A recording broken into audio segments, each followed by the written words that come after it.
hemos estado hablando de campos escalares, rápidamente qué tipo de operaciones podemos hacer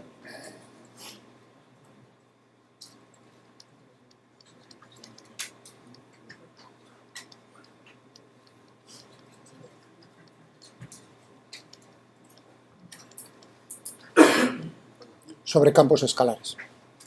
Pues podemos hacer dos tipos de operaciones, así por decirlo rápidamente. Unas que podemos denotar como integrales y otras diferenciales.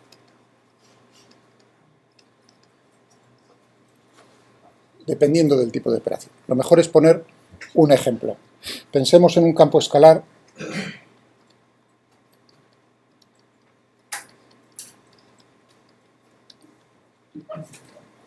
la densidad.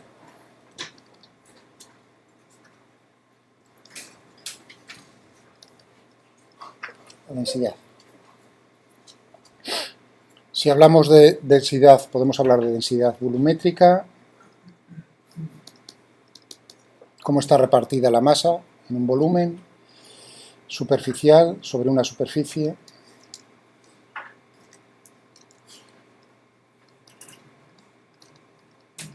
o lineal. Se suelen utilizar las letras ρ, sigma y lambda. ¿De acuerdo? Bueno, pensemos, por ejemplo, en 3 dimensiones. ρ de R. Me dicen cómo es ese campo escalar. Me piden determinar, hallar la masa en una zona del espacio.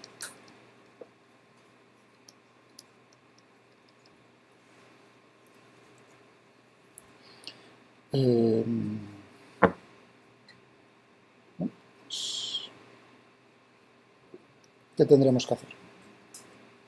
La integral de volumen de ρ por diferencial.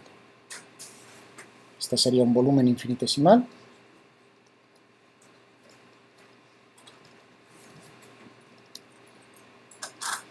Y lo que estamos haciendo es sumar, integrar para todos los volúmenes dentro del volumen que nosotros nos están diciendo. En coordenadas cartesianas, esto se podría expresar como una triple integral.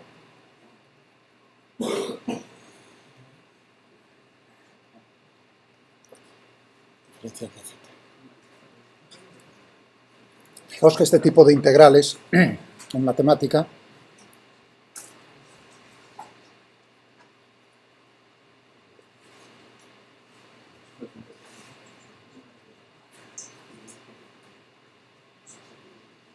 o la numérica, tanto una como la otra, es muy refinado, me permite definir, porque uno está pensando, el problema normalmente con estas integrales, aparte de por sí, son los límites de integración. Es decir, que los volúmenes o las zonas del espacio no tienen por qué ser regulares, pueden ser muy irregulares. Entonces la integral se convierte en un problema realmente. Aquí podemos hacerlo numéricamente, simplemente definiendo la función de la región del espacio y diciéndole ¡plaf! O sea que se reduce a dibujar, por así decirlo, dibujar la región del espacio, dar cómo es el campo y te lo hace, sin más. Tardará más o menos en el cálculo numérico, pero te lo hace.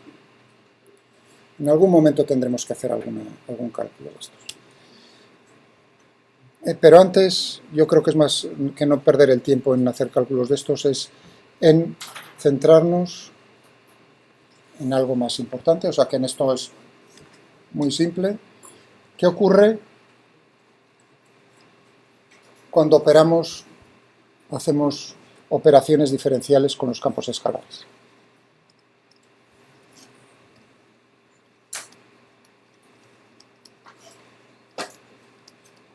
Operadores.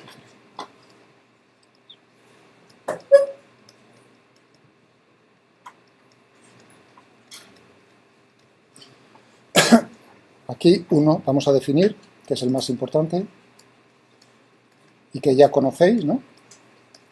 El gradiente de un campo escalar.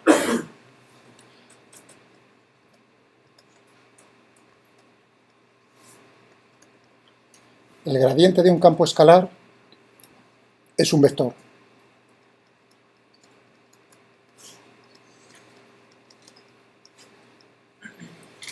Yo tengo el campo escalar. Este vamos a suponer que es un campo estacionario. No depende del tiempo en general. Tendríamos que depende de la posición y del tiempo, si es estacionario.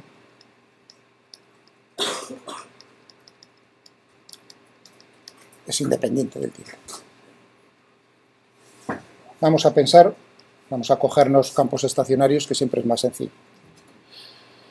Y ahora decimos, el gradiente se puede denotar como gradiente de f o gradiente de f. Como veis, pongo el signo de vector, en los libros a veces aparece en negrita, pero yo no me queda más remedio que ponerlo claramente. Bueno, pues recordadme a ver qué es el gradiente. O si queréis, primero hago el recordatorio en coordenadas cartesianas. ¿Cómo se define?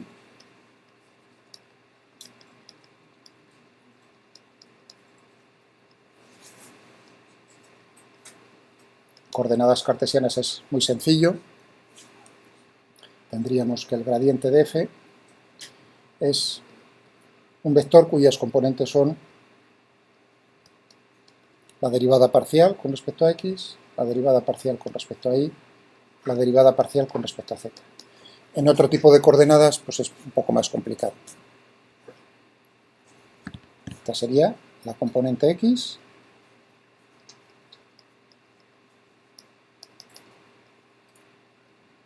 del gradiente, la y la z. Porque es un vector.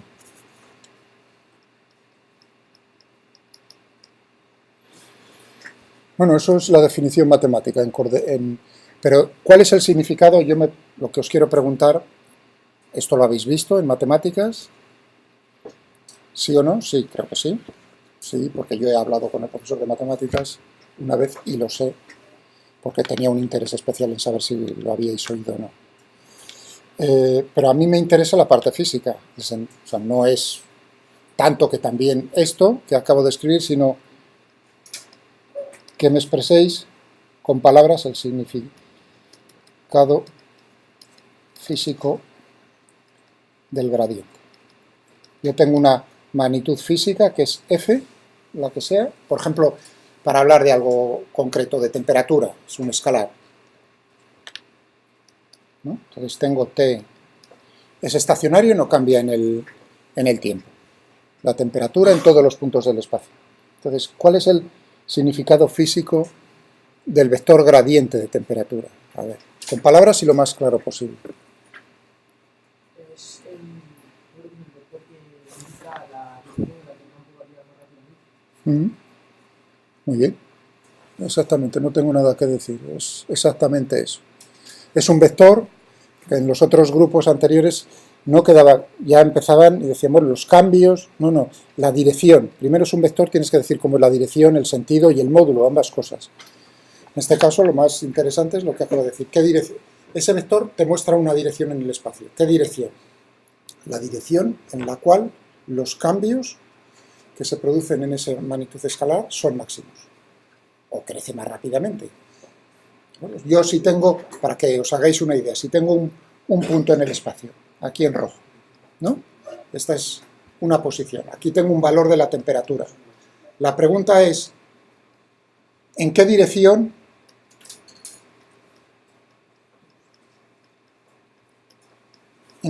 del espacio me tengo yo que mover para que la temperatura cambie más rápidamente? O el cambio sea máximo. Eso me lo da el vector gradiente. El sentido es creciente, porque podría ser, ¿no? Decir decreciente, creciente, y el módulo, pues es cuánto cambia por unidad de longitud, porque veis que son desplazamientos, son cambios espaciales, por lo tanto, cómo cambia, en particular en la temperatura, cuántos Kelvin cambia por metro que me voy a mover en el espacio. Es decir, que el gradiente es importante.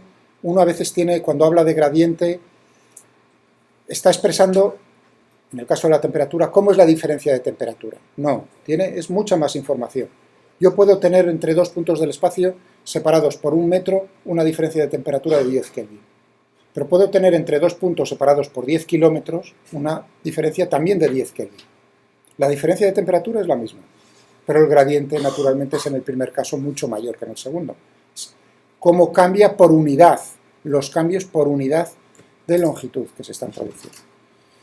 Bueno, todo correcto, muy bien. ¿Y tu nombre? Perdón, un segundo.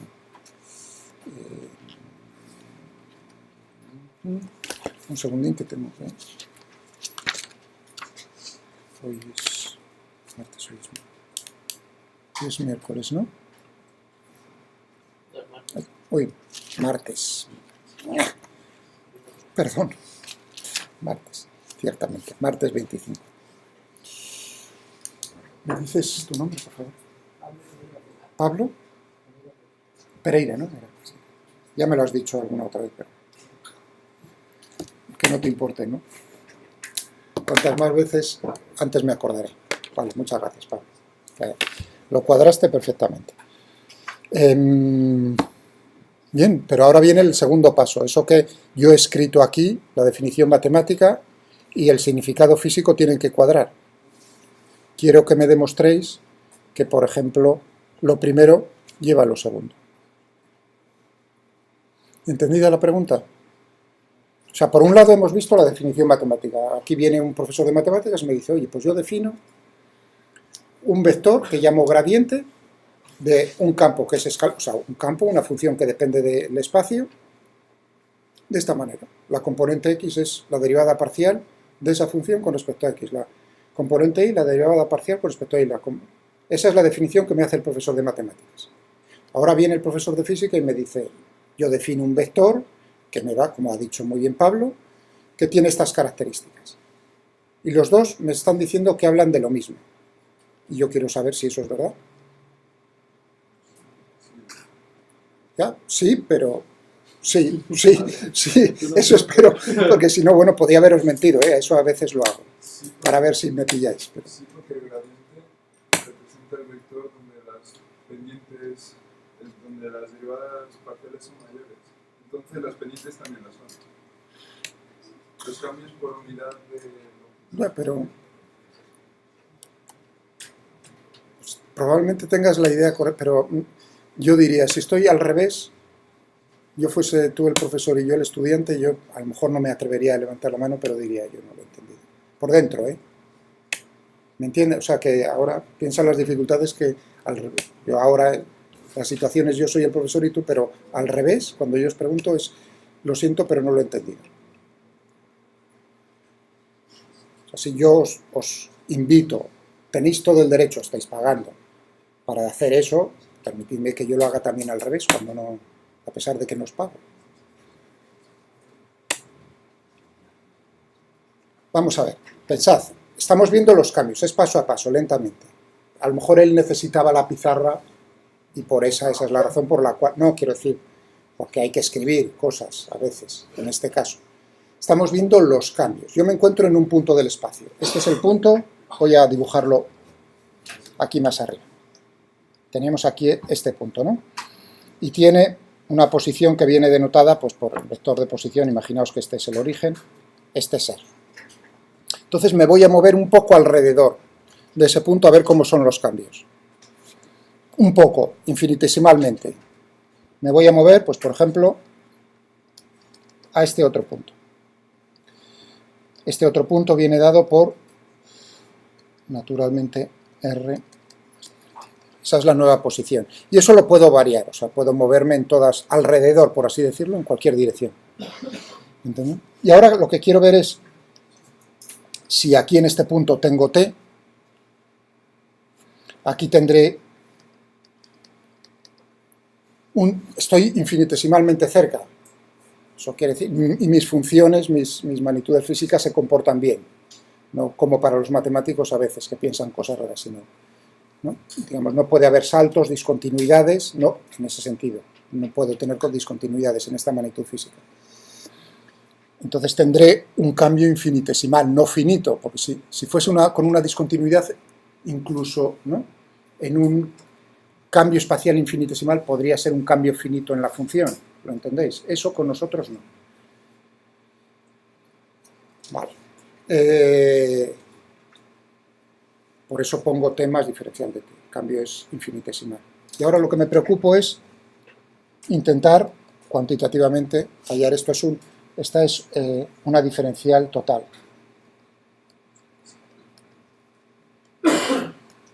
Bueno, pues si trabajo con coordenadas cartesianas, es simplemente como paso de un punto al otro. Primero me muevo, por ejemplo, a lo largo del eje X, paf, hasta que cojo la coordenada adecuada, luego me muevo a lo largo del eje Y hasta que cubro la distancia correspondiente a la misma coordenada, y luego a lo largo del eje Z, de tal manera que al final termino en el punto que yo deseo. Es decir, que primero tendré que ver cómo son los cambios a lo largo de un eje, teniendo en cuenta que las otras coordenadas no cambian. Vale. Eso lo podemos expresar, estoy con la temperatura.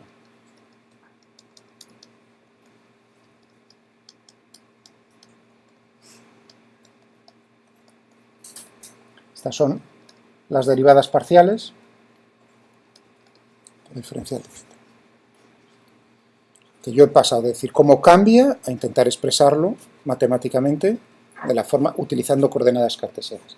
Pero si nos damos cuenta de esto, uno está viendo aquí casi inmediatamente un producto escalar de dos vectores. Esto será el producto escalar de un vector que es de coordenadas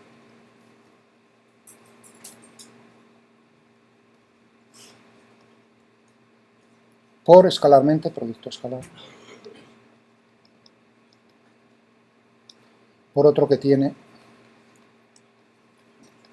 ¿no?, eso es inmediato, y esto lo puedo expresar, a esto le llamo un vector, efectivamente le llamo el gradiente de t en este caso, y esto, por supuesto, esto es el producto escalar de esos dos vectores. Muy bien, genial. Y ahora, ¿cómo vemos? Ahora sí, ahora, ¿cómo de este producto escalar de estos dos vectores llego yo a la otra, a la consecuencia de que tiene que ser, este vector tiene la dirección en la cual el campo varía más rápidamente? Si yo digo en un producto de dos vectores A por B es módulo de uno, módulo del otro, por el coseno del ángulo que forman los dos vectores, pues aquí tendría módulo de uno, módulo del otro, vamos a llamar el ángulo pues coseno de θ. Claro, ahora uno se da cuenta de decir, ¿cuándo va a ser máximo la variación en el campo? Cuando cuando el coseno sea 1, o sea, cuando θ sea 0. Entonces sería creciente si es menos 1, θ 180 es decreciente. Y entonces es precisamente cómo tengo que orientar el camino yo, pues justo precisamente en la dirección en que los cambios, ¿entendéis? Eso es lo que nos dice. Ahora, cómo cuadra una cosa, una definición de palabra con la forma matemática que estamos haciendo.